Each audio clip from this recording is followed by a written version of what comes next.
నమస్కారం, సుమన్ టీవీకి స్వాగతం. నేను మానస. ఈరోజు మనతో పాటు ఉన్నారు ప్రముఖ ఆధ్యాత్మికవేత్త. 2009 నుంచి 30,000కు పైగా జాతకాలను పరిశీలించి 2013 నుంచి వేల సంఖ్యలో పితృదోష నివారణ కార్యక్రమాలు నిర్వహించి దిశానిర్దేశనం చేసినటువంటి వ్యక్తి బ్రహ్మశ్రీ నందిబట్ల శ్రీహరి శర్మ గారు మనతో పాటు ఉన్నారు. వారితో మాట్లాడదాం. గురుగారు నమస్కారం అండి. వాగర్థావివ సంపృక్తౌ వాగర్థ ప్రతిపత్తయే జగతః పితరౌ వందే పార్వతీ పరమేశ్వరౌ ఆదిత్యాయ చ సోమాయ మంగళాయ బుధాయ చ గురు శుక్ర శనిభ్యశ్చ రాహవే కేతవే నమః. శృంగేరి జగద్గురు పీఠాధిపతులకి, కంచి పీఠాధిపతులకి నమస్కారములు తెలియజేసుకుంటూ కార్యక్రమాన్ని ప్రారంభిద్దాం. గురుగారు, ఇప్పుడు సెప్టెంబర్ 21 అందరూ కూడా భాద్రపద మాసంలో అమావాస్య రోజు పెద్దరామాస, పెద్దల అమావాస్య అని కూడా అంటూ ఉంటారు. పితృ కార్యక్రమాలు నిర్వహిస్తూ ఉంటారని చెప్తున్నారు. నిజానికి ఈ భాద్రపద మాసంలో వచ్చే అమావాస్యని పెద్దల అమావాస్య అని ఎందుకన్నారు? ఈ రోజే పెద్దలకు సంబంధించినటువంటి శ్రాద్ధ కర్మలు నిర్వహించడానికి గల కారణం ఏంటి? ఇది మనకు ప్రధానంగా మహాభారత యుద్ధ అనంతరం వచ్చేటువంటి సంఘటన ద్వారా మనకు వ్యాప్తిలోకి వచ్చింది. కర్ణుడు వీరమరణం పొందిన తర్వాత, స్వర్గానికి ఏగిన తర్వాత, అప్పుడు తనకి ఎటు చూసినప్పటికీ కూడాను రత్నమణిమయ భూషితములతో కూడుకున్నటువంటి వస్తువులే కనిపించాయి.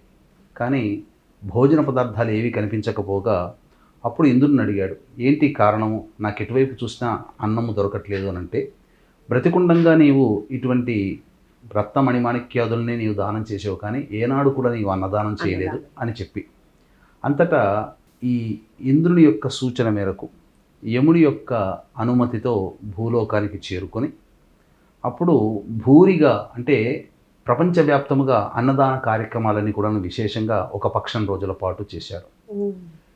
ఈ యొక్క పక్షము రోజుల పాటు అన్నదానం చేసినటువంటి కారణాన్ని పురస్కరించుకొని ఆ రోజు దారభ్యత అవి పితృపక్షాలుగా ఏర్పడ్డాయి. తదనంతరం అందరూ కూడా గతించిన వాళ్ళ యొక్క పేరు మీద ఈ యొక్క పితృపక్షాలలో, అనగా భాద్రపద మాస కృష్ణపక్ష పాడ్యం నుంచి అమావాస్య వరకు ఈ యొక్క పితృపక్షాలు, మహాలయ అమావాస్య తిథులు, మహాలయ తిథులు లేదా పెత్తరామాస్య, పెద్దవాళ్ళ తిథులు అనేటువంటి నామము రూపాంతరాలు చెంది ఆ రోజు నుంచి చనిపోయిన వారందరికీ కూడా ఏ తిథిలో చనిపోతారో తెలియదు. కాబట్టి ఈ 15 రోజుల్లో వారి శక్తి అనుసారము అందరూ కూడా ఈ యొక్క సంబంధించినటువంటి పిండ ప్రదాన తర్పణాది కార్యక్రమాలు ఆచరించడం, స్వయం పాక దానములు ఇవ్వడం. అయితే ప్రధానంగా చాలామంది ఆచరించేటువంటిది మాత్రం మహాలయ అమావాస్య, భాద్రపద అమావాస్య అని చెప్పుకునే రోజున మనం ఆచరిస్తున్నాం. ఆదివారం సెప్టెంబర్ 21వ తారీఖు అయింది. ఆ రోజున అందరూ కూడా పెద్దల యొక్క అనుగ్రహాన్ని సంపాదించుకోవాలి. ఎందుకనంటేనమ్మా, మనం ఈ రోజున 5,000 మన నోట్లోకి పోతున్నాయి అని అంటే దాని అర్థము మన పూర్వీకులు చేసినటువంటి పుణ్యదాన ఫలితం. కాబట్టి అందరూ కూడా పెద్దలు అనుగ్రహం కోసం ఈ రోజున తమ యొక్క తల్లిదండ్రుల, తాత ముత్తాతల పేరు మీద తర్పణాది కార్యక్రమాలు, పిండ ప్రదాన కార్యక్రమాలు, స్వయం పాక దానములు అనేటువంటివి ఈ రోజున చక్కగా చేసినట్లయితే దేవతాశక్తి కంటే కూడా పితృదేవత యొక్క అనుగ్రహం వలన మన యొక్క సంకల్పాలన్నీ కూడా అచిరకాలంలో నెరవేరుతాయి. ఈ రోజున మనం చక్కగా ఈ దేవుని పూజించడం వల్ల మనకి దేవత అనుగ్రహించిందంటే దేవత అనుగ్రహించదు, పితృదేవతలు అనుగ్రహించి దేవతల రూపంలో మనకు వరాల ప్రసాదం అనేటువంటిది మనకు కలుగుతుందని చెప్పవచ్చు. గురుగారు, అందరూ పితృకర్మలు ఈ మహాలయ పక్షాల్లో చేయాలి అంటున్నారు. మరి కుటుంబంలో అంటే ఎవరు చేస్తే మంచిది? నిజానికి ఎవరు చేయాలి?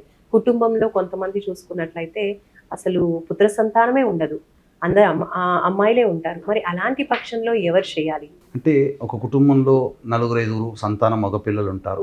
చాలా మంది ఏంటంటే తల్లిదండ్రుల కోసం పెద్దవాడు చేస్తే సరిపోతుంది, మిగతా 4 చేయకపోయినా పర్వాలేదంటారు. కానీ తల్లిదండ్రులు అందరినీ సమానంగా పెంచుతారు. నాకు పెద్దవాడే పిండ ప్రదానం చేస్తాడని చెప్పి పెద్దవాడికే ఆస్తులన్నీ ఇవ్వడం, పెద్దవాడినే గొప్పగా చూడడం కాదు కదా. కడుపున పుట్టిన సంతానం అందరినీ కూడా ఒకే రకంగా చూస్తారు. కాబట్టి ఇక్కడ ధర్మం ఏం చెప్పబడుతుందనంటే, మనము సంతానముగా జన్మించినప్పుడు ఆ పెద్దల యొక్క ఆకలి దప్పులు తీర్చడం కోసమై పుట్టిన ప్రతి సంతానము కూడా పెద్దవాళ్ల పేరు మీద ఈ రోజున, అనగా సెప్టెంబర్ 21వ తారీఖు మహాలయ అమావాస్య రోజున పిండ ప్రదాన కార్యక్రమం, తర్పణాది కార్యక్రమాలు, స్వయం పాక దానములు ఖచ్చితంగా చేసి తీరాలి. కొంతమంది స్వయం పాకం ఇస్తూ ఉంటుంటారు, కొంతమంది తర్పణాది కార్యక్రమాల వరకే చేస్తుంటారు. అది ఎవరి శక్తి అనుసారం అది. ఇప్పుడు మీరు అడిగినటువంటి ప్రశ్న, చాలామందికి సంతానం ఉండదు, తదనంతరం ఎవరు చేయాలి? అవును. వాళ్ళ పేరు మీద అన్నదమ్ములో, స్నేహితులో, అన్నదమ్ముల పిల్లలో సంతానం లేని వాళ్ళ పేరు మీద చేయవచ్చు. కొంతమంది ఆడవాళ్ళే సంతానం ఉంటారు. అవును. అటువంటప్పుడు ఇప్పుడు చాలామందికి ఆడవాళ్ళ సంతానం ఉండి చేయలేరు, అల్లుళ్ళు అయితే చేయాలి. కానీ ప్రస్తుతం ఉన్న కాలంలో అల్లుళ్ళు కూడా చేయడానికి ఇష్టపడట్లేరు, అన్నదమ్ములు ఎవరు చేయడానికి ఇష్టపడట్లేరు. అటువంటిది ఏంటంటే కర్తగా పెట్టుకొని, బ్రాహ్మణులను కర్తగా పెట్టి ఈ యొక్క తర్పణాది కార్యక్రమాలు అనేటివి చేయాలి. కొంతమందికి ఏంటంటే అనారోగ్య సమస్యలు ఉంటుంటాయి, కొంతమంది దూర ప్రాంతాల్లో ఉంటుంటారు, కొంతమంది విదేశాల్లో ఉంటుంటారు. అటువంటి వాళ్ళు కర్మభూమి అనేటి భారతావనిలో మన తల్లిదండ్రులు పుట్టి చనిపోయారు కాబట్టి ఇక్కడే చేస్తే విశేషమైన ఫలితం దక్కుతుంది. కానీ మనమేమో విదేశాల్లో ఉన్నాం, లేదా మనమేమో తల్లిదండ్రులకు చేసుకోలేని అనారోగ్య పరిస్థితుల్లో ఉన్నాం. కొంతమంది సంబంధించినటువంటి బిజీ స్కెడ్యూల్ వల్ల చేయలేకపోతారు. అటువంటి వాళ్ళు ఏంటంటే బ్రాహ్మణుణ్ణి కర్తగా పెట్టి చేయించుకోవచ్చు. దీన్ని దృష్టిలో పెట్టుకుని సెప్టెంబర్ 21వ తారీఖు రోజున మన పీఠం ఆధ్వర్యంలో బ్రాహ్మణులని కర్తగా పెట్టి తండ్రి వైపు 3 తరాలు, తల్లి వైపు 3 తరాల్లో మరణించిన వారి యొక్క ఆత్మతృప్తి కోసం ఈ యొక్క పిండ ప్రదాన కార్యక్రమం మరియు తర్పణాది కార్యక్రమాలు అనేటువంటివి విశేషంగా శాస్త్రీయబద్ధంగా చేయించడం జరుగుతుంది. జరిపించినటువంటి కార్యక్రమాన్ని వీడియో రూపంలో తిరిగి వాళ్ళకి కార్యక్రమం అయిన తర్వాత పంపించడం జరుగుతుంది. కాబట్టి అవకాశం ఉన్న వాళ్ళు 20వ తారీఖు లోపల మీ యొక్క సంబంధించినటువంటి తల్లిదండ్రుల వైపు 3 తరాలు పేర్లని ఇవ్వవచ్చు. ఎవరు మాకు చాలా మటుకు సరిగ్గా తెలియదన్నప్పుడు వాటికి ఒక మంత్రం ఉంటుంది. ఆ మంత్రం ద్వారా అందరికీ సర్వే సర్వత్రా పిండ ప్రదానం చేసిన, తర్పణం చేసినటువంటి పుణ్య ఫలితం దక్కుతుంది. కొంతమంది శక్తి లేని వాళ్ళు ఉంటారు, ఇటువంటి కార్యక్రమాన్ని నిర్వహించుకోలేని శక్తి లేని వాళ్ళు కూడా ఉంటారు. అటువంటి వాళ్ళు స్వయం పాకదాన రూపంలో ఎవరైనా కానీ సహాయ సహకారాలు మన పీఠానికి అందించవచ్చు. గురుగారు, ఇప్పుడు స్వయం పాకం దానం చేయాలి అని మీరు అంటున్నారు, కొంతమంది చేస్తూ ఉంటారు కూడా. అయితే ఆ రోజున స్వయం పాకం ఇవ్వడానికి వాళ్ళకి అవకాశం లేకపోతే, లేదంటే బ్రాహ్మణులు వాళ్ళకి టైంకి దొరకకపోతే అప్పుడు ఎలా చేయాలంటారు? ఎవరికి ఇవ్వచ్చు ఆ స్వయం పాకం? స్వయం పాక దానము అనేటువంటిది సాధారణంగా పూర్వకాలం నుంచి వస్తున్నటువంటి ఆచారం. బ్రాహ్మణులకి అందించాలి. ఎందుకనంటే మంత్రము చేసి ఈ పిండ ప్రదాన కార్యక్రమం, తర్పణాది కార్యక్రమాలు చేసినటువంటి వ్యక్తి వాళ్ళ ఇంట్లోనే భోజనం చేసుకునే అలవాటు ఉంటుంది కాబట్టి ఎక్కడ కూడా భోజనం చెయ్యరు. కాబట్టి బ్రాహ్మణులకి స్వయం పాకం అనేటువంటిది ఇవ్వాలి. స్వయం పాకం బ్రాహ్మణులు లభించినటువంటి పక్షంలో మన ఇంటికి వచ్చేటువంటి హరిదాసులు ఉంటారు కదా, వాళ్ళకైనా ఇవ్వవచ్చు. లేదు అనాథ శరణాలయంలో కానీ, వృద్ధాశ్రమంలో కానీ మీ యొక్క శక్తి కొలది అన్నదాన కార్యక్రమాలు వాళ్ళ పేరు మీద చేయించవచ్చు. లేదు కాశీ, గయా లాంటి సుప్రసిద్ధ పుణ్యక్షేత్రాలు ఉంటాయి మన దగ్గరలో ఉన్నటువంటి సుప్రసిద్ధ పుణ్యక్షేత్రాలు, శైవ క్షేత్రాలు, విష్ణు క్షేత్రాలు ఉంటాయి. అక్కడ సత్రములలో జరిగేటువంటి అన్నదాన కార్యక్రమంలో మీ వంతు సహాయ సహకారాలుగా అన్నదాన కార్యక్రమం ఎవరి పేరు మీద అయితే చేయాలనుకున్నారో వారి పేరు మీద అన్నదాన కార్యక్రమం చేయవచ్చు. ఇప్పుడు సూర్యగ్రహణం కూడా సెప్టెంబర్ 21నే అంటున్నారు. మరి సూర్యగ్రహణం సమయంలో ఇలా పితృతర్పణాలు, పితృ కార్యక్రమాలు నిర్వహించొచ్చంటారా? ఈ సంబంధించినటువంటి సూర్యగ్రహణం అనేటువంటిది మన భారతదేశంలో కనిపించదు. కాబట్టి యథావిధిగా ఉదయం నుంచి మధ్యాహ్నం, సాయంత్రం సూర్యాస్తమయం లోపల మీరు ఈ యొక్క పిండ ప్రదానం, తర్పణాది కార్యక్రమాలు, స్వయంపాక దానములు అనేటువంటివి జరిపించుకోవచ్చు. ఈ సూర్యగ్రహణం అనేటువంటిది ఆస్ట్రేలియా, న్యూజిలాండ్, అంటార్కిటికా ఖండం, పసిఫిక్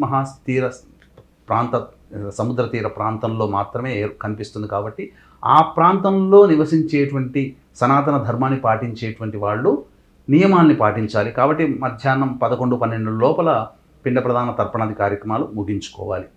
కాబట్టి మన భారతదేశంలో ఈ సెప్టెంబర్ 21వ తారీఖు రోజున వచ్చేటువంటి సూర్యగ్రహణం అయితే మనకు కనిపించదు.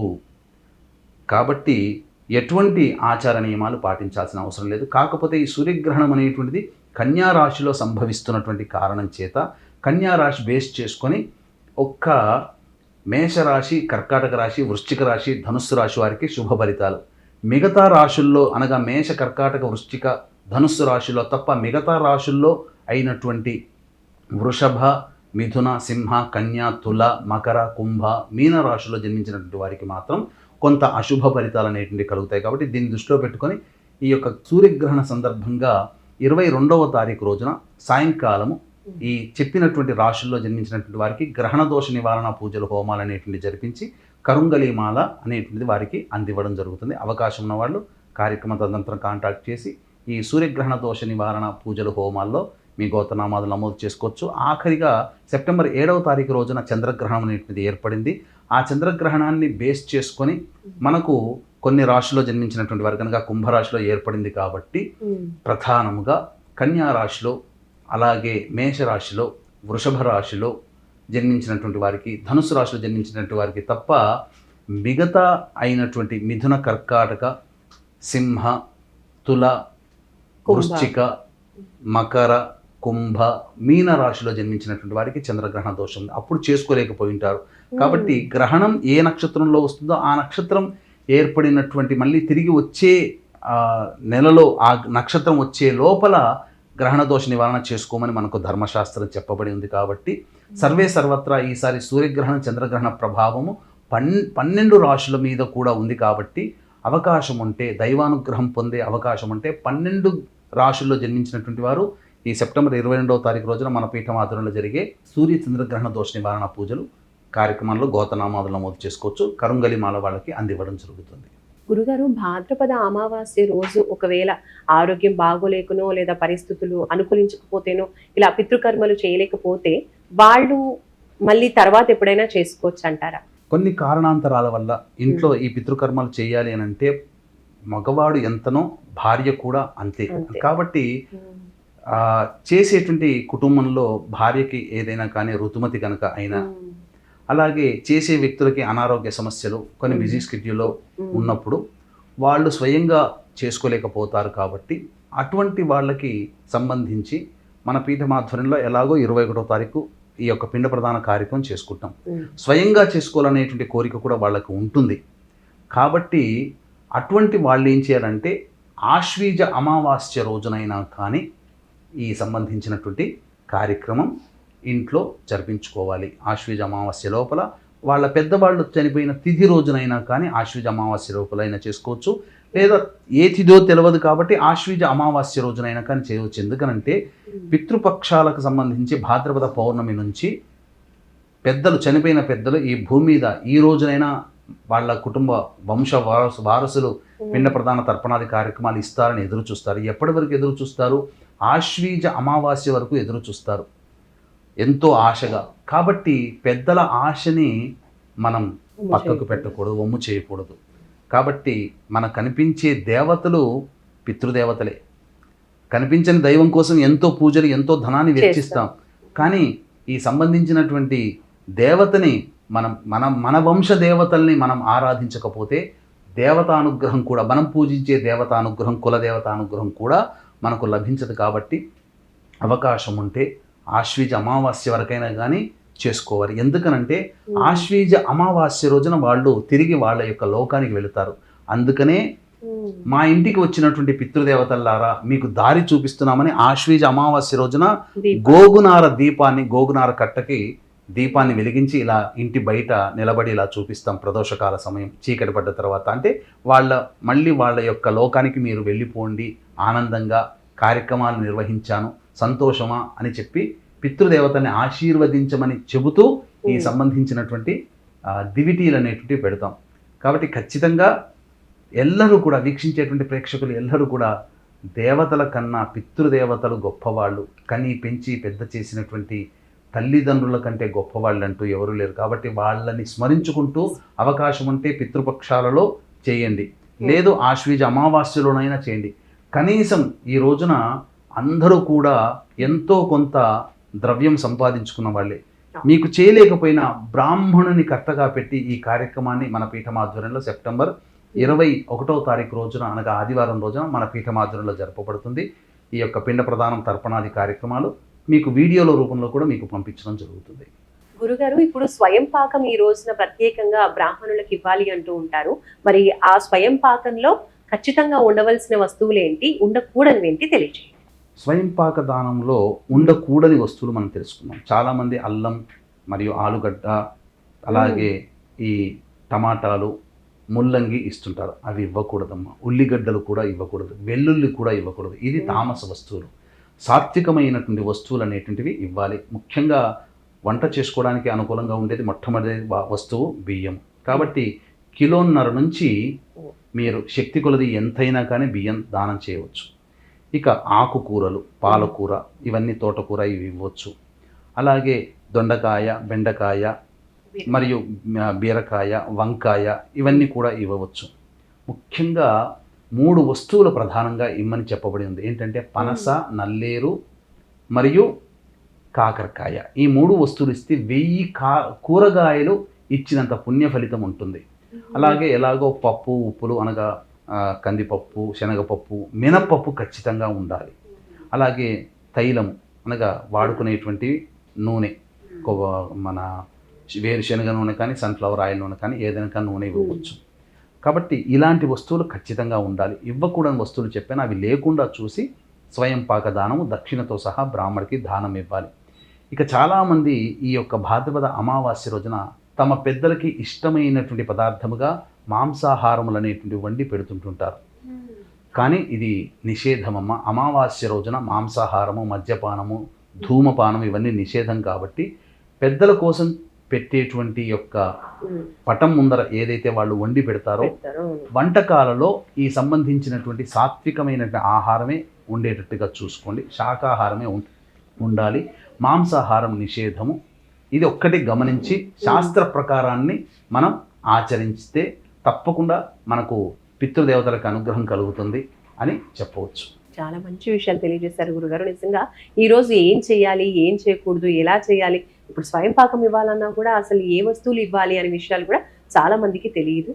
ఇలాంటి విషయాలన్నీ కూడా ఈ రోజు ఉన్నటువంటి సందేహాలన్నీ కూడా నివృత్తి చేసినందుకు చాలా ధన్యవాదాలు గురుగారు. నమస్కారం.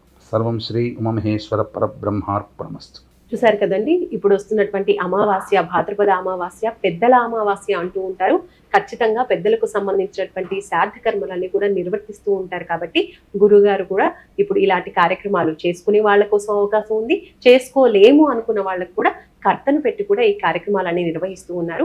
అలాగే ఆ రోజు మనం విధిగా చేయాల్సినటువంటివి ఏంటి అనే విషయాలు కూడా తెలియజేశారు. కాబట్టి తప్పకుండా ఈ విధంగా మనం ఈ అమావాస్య రోజున పెద్దలకు సంబంధించిన కార్యక్రమాలు నిర్వహిస్తాము. ఇంకా ఏవైనా మీరు కూడా గురువు గారి తరఫున ఇలాంటి పూజా కార్యక్రమాలు చేయించుకోవాలి అనుకుంటే కూడా స్క్రీన్ పైన కనిపించే నంబర్స్కి కాల్ చేయండి. చూస్తూనే ఉండండి సుమన్ టీవీ. నమస్కారం.